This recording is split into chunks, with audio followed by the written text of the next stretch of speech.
Andrew Polk stars in the film Armageddon Time. I'm David Buchanan with Gold Derby. Andrew, I want to start with when the film is set, which is 1980, Queens, New York. Yeah. Uh, what are your memories of 1980, and how did that, anything from your own experience of that time in the country, influence your work in the film, or what did you want to Oh, look forward to 1980. exploring? Wow, was I even alive? I don't know. I well, I understand the question. I think I do remember actually a particular time. That I grew up in Berkeley, California, and there was um, sort of the first stab of integration uh, in there um, during the time when I was just coming up there, and I definitely recall um, watching people like who were maybe more economically secure sort of slowly divide from those who weren't, and um, it was even as a kid aware of that, and aware of that friends I might have had at a young age slowly just it wasn't tracking like in a conscious way, but it just happened because there was a group of people who just weren't given a support system and a net and an ability to meet them where they were, and another group that just went this way. And it sort of felt like integration was done, and but it wasn't thought through that well how it was done. And so I feel like I want to, and those relationships that I had really kind of mirror the story of Armageddon Time and what happens too. And only that I played a teacher in the school system as opposed to being a student, and I definitely have a new perspective on how hard that job is and how hard a task that was, given that class sizes and that they were supposed to, on top of everything else, deal with a new integration, a newly integrated school system. So yeah, Yeah, let's talk about your character, Mr. Turkletop, who's a sixth grade public school teacher. yeah, Um, I wanted to just start by asking, what about his personality? Because he's such a lively character, right from, he's in the very first scene of the film. What yeah. jumped out about that character when you first saw the script or heard about, the kind of vision for the film that made you want to tackle the role? Well, I'm a dad of two youngish children, and as much as I love my children so much, there are times when there's a frustration and I've sort of sitting on your last nerve and being a parent. That really felt like a pretty easy envelope for me to open, and I related. I feel like that was sort of the place that Mr. Turkletab was in. He was teaching 42 kids in a public school system, newly integrated public school system by himself, no assistant teacher. He was teaching probably every class, every subject, including gym. And I think what attracted me to the role was just the sort of trying to do his job as best he could in those circumstances, and a certain level of, I might be retiring soon. I'm just about had it quality that for some reason was really easy for me to access. Maybe as a parent, I was relating to him. I think that was part of it. Yeah. And he's a real character, as viewers might know about the film. It's based on James Gray's childhood. So He's a Mr. real person. He's a real person. I wanted to ask you, how does playing a real figure, even somebody that, is not well known, he's not a historical figure, but how does playing a real person change your approach to the material? How does that influence how you do research? And what did you come across if as you were digging into this man? I did. I did dig into him, and it's funny. A dear friend of mine, old friend of mine, Amy Ryan, who is one of my best pals. I remember reading the script, and I remember it being PS 173, I think. And I remember Amy growing. She grew up also in Queens, and I called her and I said, "Listen, this is crazy, but did you have by any chance It says here in the script it's PS 173. Did you go to PS 173 by any chance? She's like, yep, that's where I went. I went, okay, now here's a crazier question. Did you happen to have a teacher named Mr. Turkletab? She said, yeah, that was my fifth grade teacher. And she sent me a picture of her in this gigantic class of kids and Mr. Turkletab with a tie looking like he was just holding it all in. And I got to talk to her, and she talked to some friends who knew about him. They all said he was kind of reserved and like a nice man, but that he had died relatively young of a heart attack. And I kind of just put all these pieces together, like the stress of this job, um, the fact that he died of a heart attack. I made some creative leaps. I don't know if that's why he died of a heart attack, but I definitely saw the picture of him in this enormous class of kids that he was teaching all by himself, clearly at the end of his teaching career. And I kind of sort of built a backstory for him for me. But to answer your question, I think it's a big responsibility to play someone real. And I tried not to caricaturize him one way or the other. I just tried to imagine him in the circumstances he was in, and that he was doing his best to do a really impossible job. Yeah, your comment makes me think of that scene in the film where there is a class picture being taken, and seeing him try to, wrangle all these kids into a nice Mhm. picture. That really resonates with what you're saying. I wanted to ask you more about working with James Gray. Number one, as a director of the film, but also since this is really, semi-autobiographical. He really had this teacher. How great of a resource is that to have on set for you when you're trying to find a moment, working through the scenes? And were you able to ask him, for Oh yeah, personal, memories and whatnot? absolutely. And sometimes, some of the stuff that happens in the movie is like amazing. And I got to ask him, I would say, this is crazy, this scene, and he'd say, "Yeah, this happened to me. Okay, it's not crazy. This happened."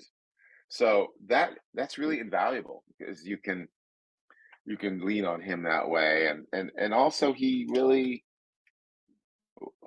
first of all, working with James Gray was as an actor, it's an absolute joy.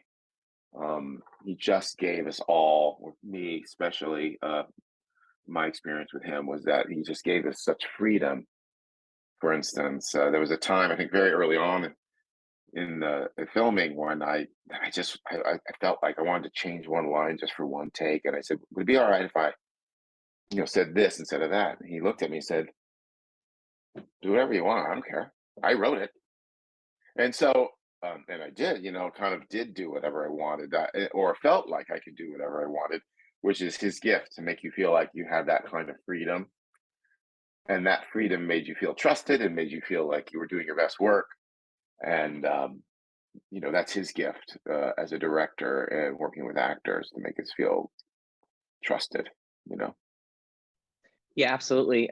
You alluded to this earlier when we were talking about 1980 in particular, but the integration of school is a really major theme of this film. And Mr. Turkletop, has some, I think, clear kind of biases or blind spots at least. How do you kind of approach, as you were talking about his kind of world weariness and his at a point in his career where it's becoming a lot for him. How do you approach some of those kind of thornier aspects of the character, as you see them on the page?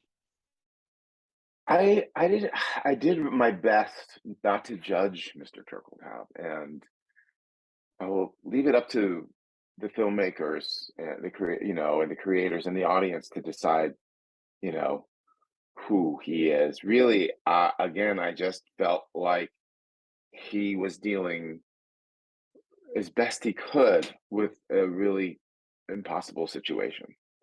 And is that racist? Is it not? You will have to judge for yourselves. But I certainly did not view him that way. I didn't view him as like a malicious person. I viewed him as someone just trying to get through the day, basically, Yeah, as best he could. and let's talk about some of your co-stars in those scenes in the classroom, Banks Rapeta and Jalen Webb, just two extraordinary young actors. Talk about working with them, because the scenes they're always humorous, but as we're kind of talking about, there's deep kind of important themes and issues going on in those moments. But just talk about working with those two and exploring those dynamics together. Well, you said it. I mean, they're brilliant and young actors, and regardless of their age, they were professional. They were open and available and in the moment all the time. Um, they were just amazing. Another thing that is a little inside baseball-y, but when you're dealing with kids and and doing a movie with kids that young, they have to stop at 3 o'clock in the afternoon because they have to go to school, a tutor. So a lot of what had to happen was they had to do a lot of that stuff quite quickly. We had a much more limited time to work with them, and they were amazing and just game to do anything, and sort of like sponges, just like walking in and like, all right, let's do it this way, let's do it that way. Completely professional. I mean, forget their age, they were just great actors to work with, you know? Absolutely. One of my favorite moments in the film is the school trip to the Guggenheim. As a New Yorker, I just want to ask you about shooting at the Guggenheim. That was so cool. Yeah, Yeah. just talk about that experience and what it's like to work in such a beautiful space. I mean, we shut down the entire Guggenheim Museum, and so we had it to ourselves. And um, you know, there we were just hanging out with the Kandinskys, and there was no one else there. It was just us and the Kandinskys, and of course the Guggenheim, which is so amazing, the structure of it.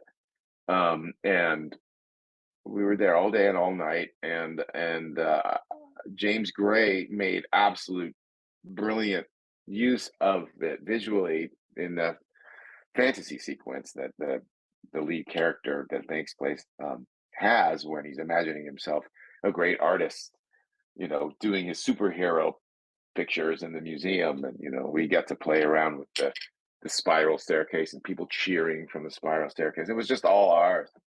It was, yes, as a New Yorker, used to crowds and just like crowds everywhere. That's cool. We had the whole Guggenheim to ourselves, and it was definitely aware. I was aware how cool it was. Yeah, I love the theme of art that runs through the film. And after that museum visit, we have another great scene where Mr. Turkletop tries to bring art into the classroom and have the students, draw something really creative. And of course, there's a little bit of conflict with Banks's character, Paul. Right. So that I just wanted to ask about that scene.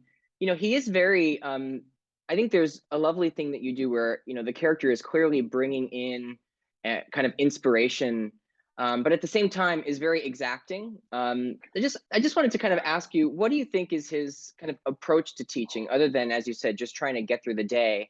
How do Well, you? I think but not just getting through the day, but doing his best to be a good. Yeah. I think he's trying to be a good teacher, um, given what he's been handed.